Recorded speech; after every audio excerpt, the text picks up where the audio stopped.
Imagine a world where the very foundations of thought were shaken, where the ideas of one man could ignite a revolution of the mind. This is the story of the 17th century, a time when the ideas of John Calvin, a towering figure of the Reformation, collided with the emerging Enlightenment. It's a story of philosophers, theologians, and thinkers who grappled with the most fundamental questions of existence, and it all began with a letter. In 1639, René Descartes, a French philosopher, wrote to his friend Marin Mersenne, denying that he had ever attended a Calvinist church service. This might seem like a trivial detail, but it was a small crack in the dam that would soon unleash a flood of intellectual turmoil. Descartes, often called the father of modern philosophy, was challenging the very way people thought about the world, God, and human nature. His ideas were so radical that they threatened to upend centuries of tradition. But Descartes wasn't the only one stirring the pot. Across Europe, a new generation of thinkers was emerging, each with their own vision of how the world should be understood. Among them were men like Thomas Hobbes, Baruch Spinoza, and Gottfried Leibniz. These philosophers were not just debating abstract ideas, they were shaping the future of Western thought. In the heart of this intellectual ferment stood the legacy of John Calvin. Calvin's ideas, laid out in his monumental work, The Institutes of the Christian Religion, had been the bedrock of Reformed theology for over a century. But as the 17th century unfolded, Calvin's teachings were being reinterpreted, challenged, and sometimes even embraced by the very thinkers who were pushing the boundaries of human knowledge. One of the earliest and most vocal critics of Descartes was Gisbertus Voetius, a Reformed theologian at the University of Utrecht. Voetius saw Descartes' method of doubt as a dangerous path to atheism. He argued that by doubting everything, including the existence of God, Descartes was undermining the very foundation of Christian faith. Voetius and his allies, like Martin Schalk and Jacobus Revius, launched a fierce attack on Cartesian philosophy, labeling it a threat to the moral and spiritual fabric of society. But not all Reformed thinkers were opposed to Descartes. Abraham Heidanus, a professor at the University of Leiden, saw the potential in Cartesian ideas and sought to integrate them with Reformed theology. Heidanus believed that Descartes' emphasis on reason and clear, distinct ideas could be a powerful tool for understanding God's creation. He even wrote a passionate defense of Cartesianism, which led to his own condemnation and eventual dismissal from the university. The debate over Cartesianism was not just academic. It had real-world consequences. In 1676, the University of Leiden condemned several Cartesian propositions, including the idea that clear and distinct perception is the measure of truth in matters of faith. This decision sent shockwaves through the academic community, dividing even the most respected theologians. One of the areas where Cartesian ideas intersected with Calvinist thought was the concept of accommodation. Calvin had written extensively on how God, in his wisdom, had adapted his revelation to the limited understanding of human beings. This idea was picked up by Cartesian philosophers like Johannes Kloberg and Christoph Riedich, who used it to argue that God's revelation could be understood through reason. Another key point of overlap was the notion of an innate idea of God. Descartes argued that the idea of God was innate in the human mind, a concept that resonated with Calvin's idea of the sensus divinitatis, the natural sense of the divine that is present in all humans. Cartesian philosophers like Adrian Heribourg and Florentius Sowell quoted Calvin to support their arguments, even though Calvin's idea was not exactly the same as Descartes. The influence of Calvin extended beyond philosophy. Reformed thinkers like Abraham Heidanus and Franz Berman held Calvin in the highest regard, often referring to him as the greatest theologian and the revived Augustine. Heidanus even claimed that he had learned theology from Calvin, and Berman recommended the Institutes as an essential text for theological study. But the story of the 17th century is not just about the clash between Cartesianism and Reformed theology. It's also about the broader interactions between Calvinism and the early Enlightenment. Thinkers like Arnold Geulincx, a Cartesian-influenced philosopher, found support from Reformed theologians early in his career. Geulincx's ideas, though not directly influenced by Calvin, were shaped by the Reformed emphasis on grace and the sovereignty of God. As the century progressed, the lines between philosophy and theology became increasingly blurred. The Enlightenment was not a monolithic movement. It was a complex tapestry of ideas, some of which were compatible with Reformed thought and others that were deeply at odds with it.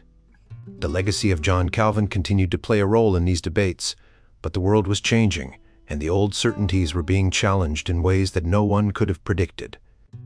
In the midst of this intellectual upheaval, the 17th century was a time of great promise and great peril.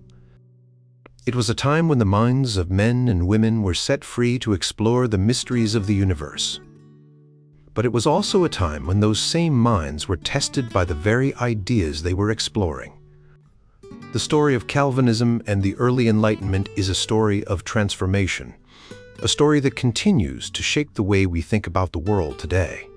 Salomon van Til, a minister and professor in Dordrecht, played a crucial role in promoting the philosophy of Arnold Geulincx. In 1691, Van Til published Geulincx's Annotata Majora in Principia Philosophiae René Descartes, a significant work that interpreted Descartes' philosophy. Van Til didn't just publish it, he edited it and brought it to the press. However, the book didn't mention Van Til's name, only a preface by the typographer to the reader. This made it easy for people to overlook Van Til's involvement. Later, in his posthumously published list of recommended literature for theologians, Van Til revealed his role as the editor. Van Til's support for Geulincx was part of a tradition in Leiden that appreciated both Descartes and Geulincx. This tradition was influenced by Van Til's former teacher, Heidanus, who also valued these philosophers. However, unlike Heidanus, Van Til was critical of John Calvin, the influential reformer. He didn't recommend any of Calvin's writings and even mentioned Calvin in a critical way, suggesting that too much authority was attributed to him in biblical interpretation. In the 1690s, Van Til presented Geulincx primarily as an interpreter of Descartes. But soon after, Geulincx faced criticism from Reformed ministers and professors. Carolus Tuinman, a Reformed minister in Middelburg, Rewardus Andala, a Cartesian professor in Franeker, and Anthonius Driessen, a professor in Groningen, all denounced Geulincx as an ally of Spinoza. They criticized his view that God should not be worshipped for salvation, and his occasionalism, which denied that the mind could cause physical actions, thus challenging human responsibility for external actions. This criticism wasn't limited to the Reformed tradition. Christian Thomasius, a Lutheran legal scholar, and Johann Franz Boetius, a Lutheran theologian, also labeled Geulincx as a Spinozist. The criticism of Geulincx's philosophy became widespread, reflecting the complex intellectual landscape of the time. Thomas Hobbes, another controversial figure, faced opposition from various religious groups. His views on biblical criticism, state power in religious matters, and materialism were widely condemned. In England, Richard Baxter and other Presbyterians protested against Hobbes' philosophy. In Holland, the Reformed minister Gisbertus Voetius wrote anti-Hobbesian treatises, and Melchior Leidecker criticized Hobbes alongside Spinoza in a chapter on the New Atheism. Despite the widespread opposition, some scholars debated whether Hobbes held Calvinist convictions. In his work, the questions concerning liberty, necessity, and chance, Hobbes quoted Calvin on the freedom of the will, but this use of Calvin was secondary.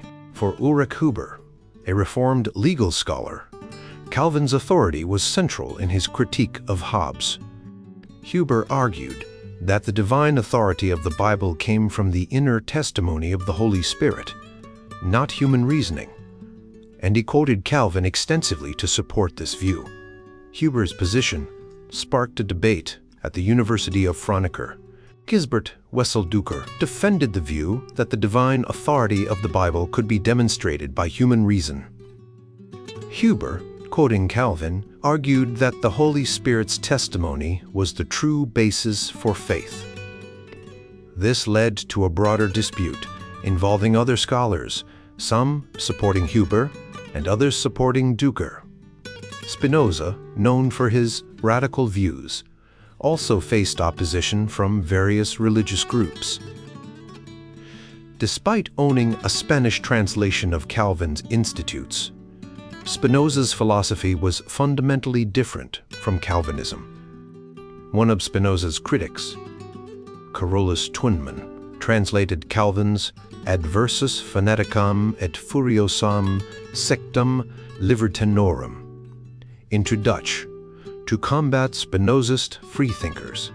Twinman saw a continuity between 16th century libertinism and 18th century Spinozism, and used Calvin's work to argue against these ideas. Pierre Bayle, a critic of Spinoza, also defended Calvin against some criticisms. In his Dictionnaire historique et critique, Bayle included a detailed entry on Calvin, quoting him on matters of predestination. Gottfried Wilhelm Leibniz, in his Essai de Theodicy, engaged with Bayle's criticism of Calvin's view on divine permission. Leibniz defended Calvin, arguing that God willed the fall of humanity for a reason unknown to us, but did not will the crime itself. These debates and controversies highlight the complex interactions between philosophy, theology, and religious traditions in the 17th and 18th centuries. They show how figures like Van Til, Huber, and Twinman used the authority of Calvin to support their arguments, while others like Bayle and Leibniz engaged with Calvin's ideas in different ways. Gottfried Wilhelm Leibniz, a brilliant philosopher and mathematician of the 17th century, had a nuanced and sometimes surprising relationship with John Calvin, the influential Reformation leader. Despite their different times and contexts, Leibniz found value in some of Calvin's ideas, even as he sought to reconcile them with his own philosophical and theological views. In 1699, Leibniz Kopwer authored a work called Unvorgreifliches Bedenken with Gerhard Walter Molanus. In this text, they discussed Calvin's view on divine permission, which suggests that God is involved in evil events, not just as a passive observer. Leibniz and Molanus acknowledged that this was a harsh idea, but agreed that it aligned with the belief that God is actively involved in the world, which is essential for divine providence. Leibniz further explored Calvin's ideas in his famous work, the Theodicy. He agreed with Calvin that God had reasons for predestination, even if these reasons are hidden from humans. Leibniz believed that God's decisions are always just and wise, even if we cannot understand them. He argued that the principles of goodness and justice are fundamental and come before God's decrees, a position he found compatible with Calvin's teachings.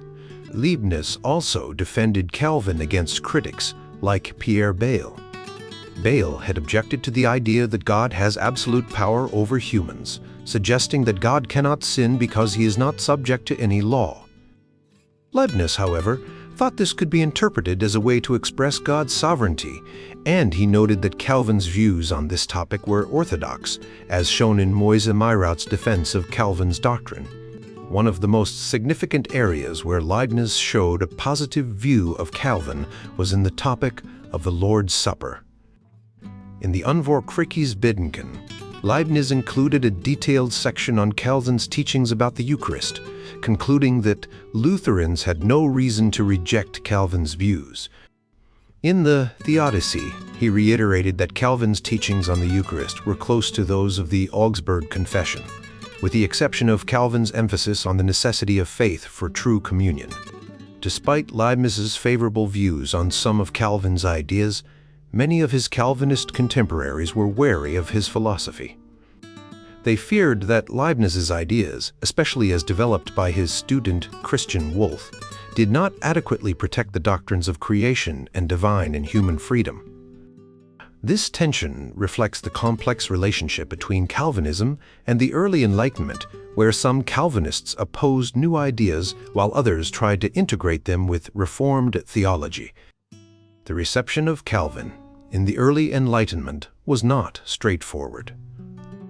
Philosophers like Leibniz and Bayle continued to read and study Calvin's works, finding value in his ideas on various topics. This shows that the early Enlightenment was not a simple story of rejection, but a nuanced and multifaceted engagement with the intellectual heritage of the Reformation. Leibniz's engagement with Calvin illustrates the broader intellectual landscape of the time.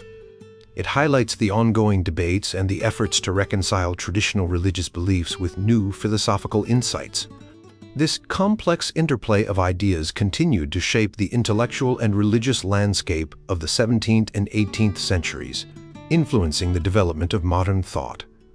Angels have been a big part of religious stories for a long time. In the 1500s, a man named John Calvin, who was a leader in the Protestant Reformation, had a lot to say about angels. Calvin wanted to clear up what he thought were wrong ideas about angels that had been passed down over the years. He believed that many of these ideas came from Catholic teachings and were not based on the Bible. Calvin taught that angels are real beings created by God, but he didn't think people should spend too much time guessing about when they were created or what they look like. He said that angels are like messengers and helpers for God.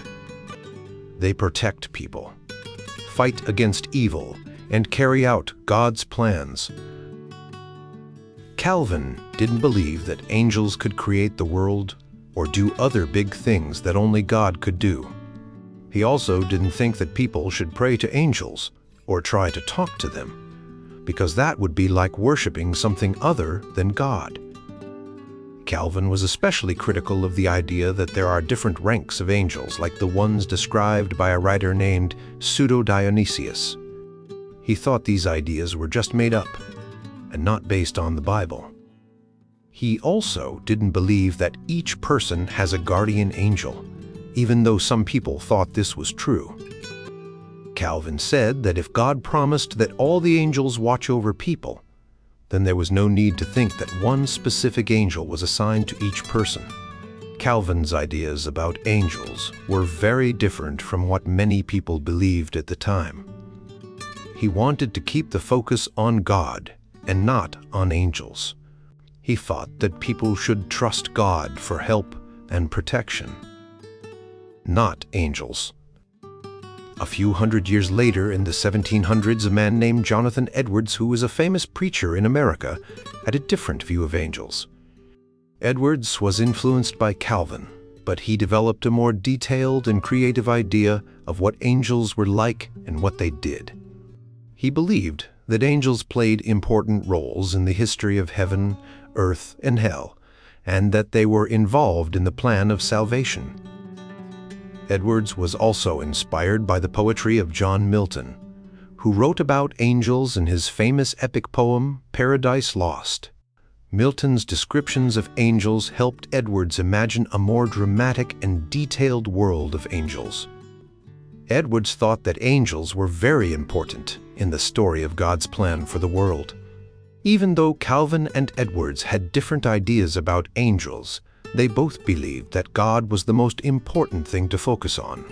Calvin wanted to keep angels in their place as helpers and messengers, while Edwards saw them as active participants in God's plan. In the New World, the idea of angels took on new meanings. European settlers brought their beliefs about angels with them to America, and these ideas mixed with the beliefs of Native Americans and African slaves. This created a new and unique set of beliefs about angels and other supernatural beings. For example, some Native Americans saw angels as spirits that could help or harm them, and some African slaves saw angels as protectors who could help them in their struggles. In the early 1600s, both in England and in the colonies, more and more people started claiming that they had visions or visits from angels. Some of these claims were taken seriously, especially if they came from respected people, but others were met with skepticism. So, while Calvin tried to limit what people believed about angels, the idea of angels continued to grow and change in different parts of the world. In America, angels became a part of the religious and cultural landscape, influencing how people understood the world around them. The middle decades of the 1600s were a time when people in England and the British colonies in North America were deeply interested in angels. Books and stories about angels filled the shelves, and many people claimed to have seen or heard from these supernatural beings.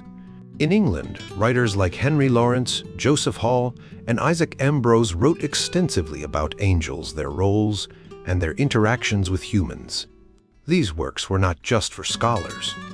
Ordinary people, both men and women, also reported having angelic encounters, sometimes through rituals or other means.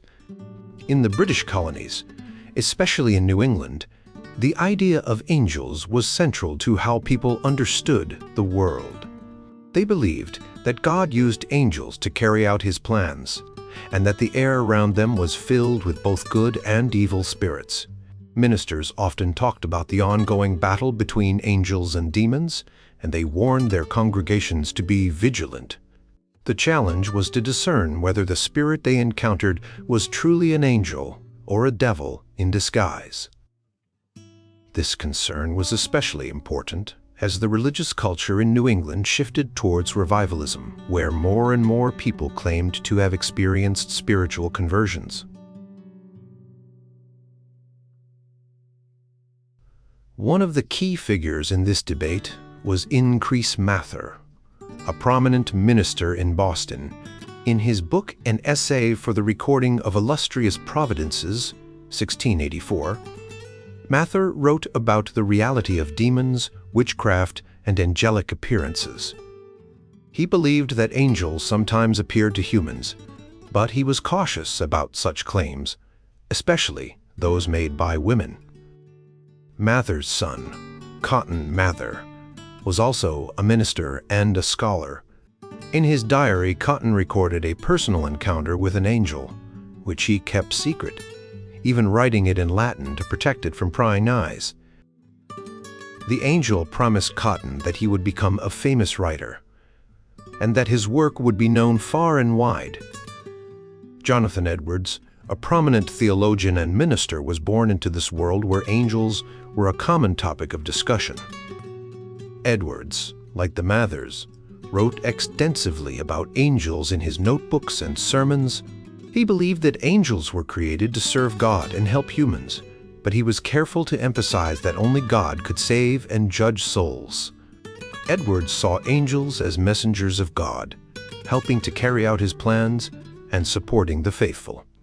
He also believed that angels played a crucial role in the history of redemption, which he described in his work, A History of the Work of Redemption.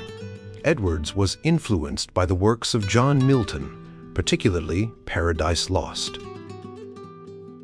Milton's epic poem portrayed angels with rich personalities and detailed histories, which inspired Edwards to think more creatively about the roles of angels in God's plan. Edwards saw the story of redemption as a grand narrative where angels, humans, and God all played important parts. He believed that in heaven, the saints would be even more glorious than the angels, reflecting the idea that the elect would have a special place in God's kingdom. For Edwards, the study of angels was not just a matter of theology. It was a way to understand the divine plan and the role of humans in it. He saw angels as part of a larger story of God's love and redemption, a story that continued to unfold in the lives of his congregation and in the world around him. Through his writings and sermons, Edwards helped shape the way people in New England and beyond thought about angels and their place in the divine order. On October 26, 1775, a former slave named Phyllis Wheatley wrote a letter to George Washington, who had recently been appointed Commander-in-Chief of the Continental Army. She expressed her support for his role in the fight for American independence, signing off as "Your Excellency's most obedient, humble servant, Phyllis Wheatley." On the same day across the Atlantic, King George III of Britain addressed the British Parliament, describing the growing rebellion in the American colonies. Earlier that year, in April, the first shots of the American Revolution were fired in Lexington, Massachusetts. These shots, often called the shot heard round the world, marked the beginning of the war. In response to the battle, another former slave, Lemuel Haynes, wrote a poem. He called the battle an inhuman tragedy and described the parricides and ravages as shocking bills of ministerial and tyrannic vengeance. Phyllis Wheatley and Lemuel Haynes were both former slaves who had found their voices through writing. Wheatley was a poet known for her eloquent and powerful verses, which often included themes of freedom and faith. Haynes, a minister and poet, used his writing to speak out against tyranny and to support the cause of American independence. Wheatley's letter to Washington was more than just a show of support. It was a bold statement from a black woman in a time when her voice was rarely heard. She was not only expressing her hope for the success of the American cause, but also subtly asserting her own place in the new nation. Her words were a reminder that the fight for freedom was not just for white colonists, but for all people, including those who had been enslaved. Haynes, on the other hand, used his poem to highlight the injustice of British rule and the bravery of the colonists. His work was a call to action, urging his fellow Americans to stand up against tyranny. Haynes was a Calvinist minister, and his religious beliefs deeply influenced his views on freedom and justice. He saw the American Revolution as a moral struggle, a fight for the right to live according to one's conscience and to be free from oppression. Both Wheatley and Haynes were part of a larger movement of black Americans who supported the cause of independence. They believed that the principles of liberty and equality, which were at the heart of the American Revolution, should apply to all people, regardless of race. Their contributions, though often overlooked, were significant in shaping the early discourse on freedom and justice in the new nation. The American Revolution was a time of great change and uncertainty. For many, it was a chance to break free from the chains of British rule and to build a new society based on the ideals of liberty and democracy. For Wheatley and Haynes, it was also a chance to fight for a more inclusive and just society where all people could enjoy the freedoms that the Revolution promised. Their words and actions were a testament to their faith in the American cause and their belief in the power of words to bring about change. Through their writing, they helped to shape the narrative of the American Revolution and to ensure that the voices of black Americans were heard in the early days of the nation. Phyllis Wheatley and Lemuel Haynes were two important figures in the early days of American history, but their contributions have often been overlooked. Both were born in 1753, but their lives took very different paths. Wheatley was brought to America as a slave, while Haynes was born to a white mother and a black father and was indentured to a farmer at a very young age. Despite these challenging beginnings, both Wheatley and Haynes found a deep connection to their faith and used it to shape their views on freedom, equality, and the role of religion in the American Revolution. Wheatley and Haynes lived in a time when the ideas of the American Revolution were taking shape. Many patriots believed they were fighting a just cause against British tyranny. Wheatley and Haynes, though they were marginalized, also believed in the cause of freedom. but they brought a unique perspective to it. They were both deeply influenced by Calvinism, a branch of Christianity that emphasized the sovereignty of God and the idea that God had a plan for everything, including the struggles of enslaved people. Phyllis Wheatley was a talented poet who used her words to express her faith and her views on freedom. She was taught to read and write by her owners, the Wheatley family, and she quickly became well-versed in the Bible and other religious texts. One of her most famous poems, On the Death of the Reverend Mr. George Whitefield, shows her deep respect for the Calvinist preacher, George Whitefield. In the poem, she praises Whitefield's ability to inflame the heart and captivate the mind, and encourages Americans and Africans alike to find salvation in Christ. Wheatley's poem, On Being Brought from Africa to America, is often misunderstood. Some people think she was praising the slave trade because she says, "'Twas mercy brought me from my pagan land." However, the second half of the poem reveals a more complex message. She writes, "Some view our sable race with scornful eye, their color is a diabolic dye." She then reminds her readers that even black people, black as Cain, can be saved and join the angelic train. This was a powerful statement against the idea that black people were inferior and unworthy of salvation. Lemuel Haynes had a similar journey to Wheatley, but his path was more focused on preaching and ministry. He was raised in a pious household and taught to read the Bible from a young age. Haynes struggled with the idea of whether he was one of the elect people chosen by God for salvation.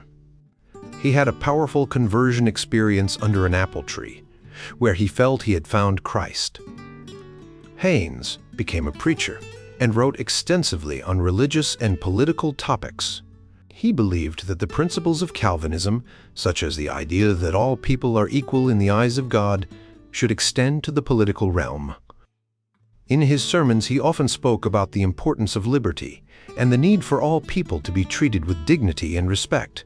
Haynes even wrote an epitaph for himself that emphasized his faith in Christ and his hope for salvation, showing that his commitment to his beliefs lasted throughout his life. Wheatley and Haynes were not just passive recipients of the religious and political ideas of their time. They actively engaged with these ideas and used them to challenge the status quo. Wheatley's poetry and Haynes's sermons were powerful tools for promoting a more inclusive and just society. They believed that God's plan included the liberation of all people, not just those of European descent. However, their contributions have often been overlooked in historical accounts. Many historians have focused on the dominant voices of white patriots and have neglected the important role that black voices played in shaping the ideas of the American Revolution.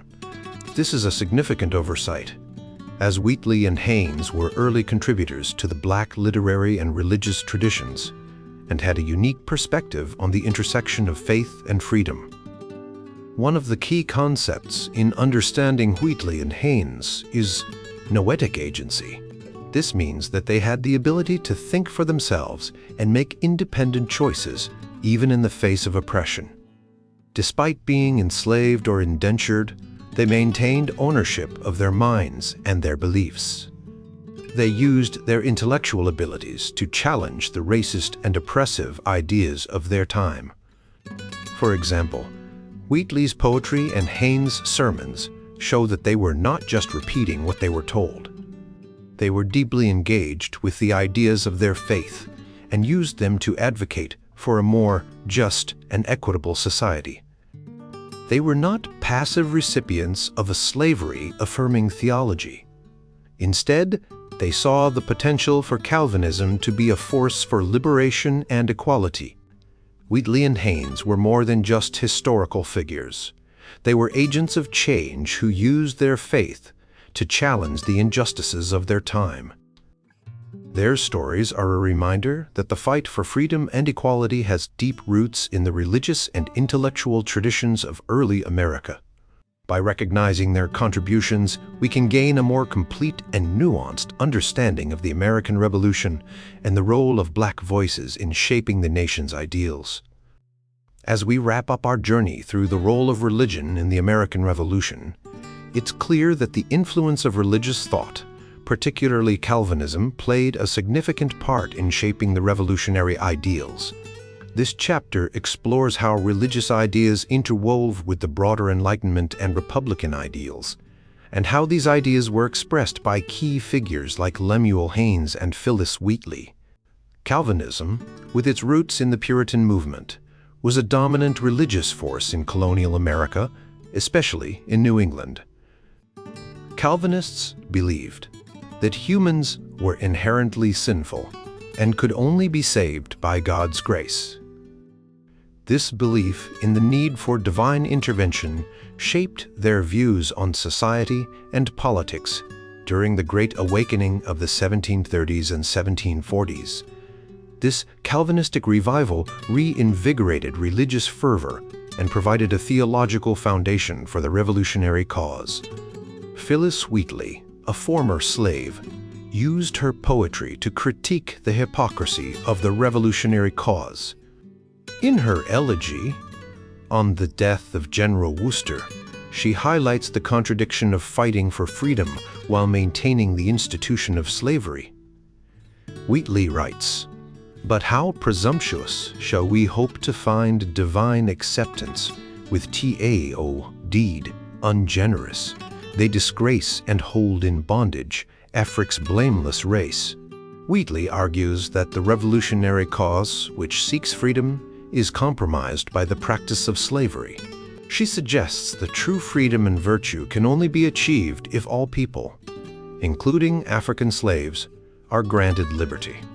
Wheatley's critique is not just political but deeply theological, challenging the idea that God's providence and covenantal blessings can coexist with the oppression of others. Lemuel Haynes, a Black minister and theologian, wrote one of the earliest anti-slavery essays. Liberty further extended in 1776. Haynes grounds his argument in both natural rights and biblical principles.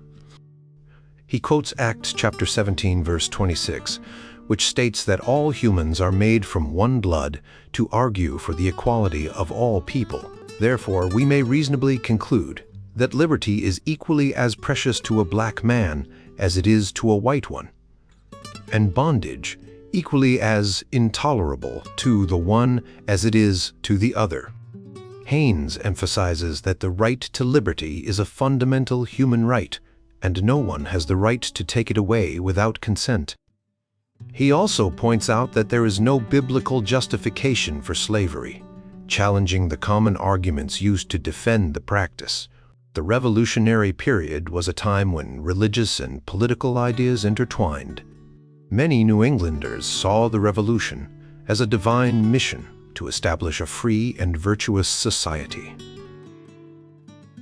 However, figures like Wheatley and Haynes exposed the hypocrisy of this mission when it came to the treatment of African slaves. They used religious and moral arguments to advocate for the extension of liberty to all people, regardless of race. The American Revolution was not just a political struggle, but a deeply moral and religious one. The ideas of freedom, equality, and divine providence were central to the revolutionary cause. However, these ideals were often applied selectively, leading to the criticism and activism of individuals like Wheatley and Haynes. Their voices remind us that the fight for true freedom and equality is ongoing and requires a consistent application of our deepest moral and religious beliefs.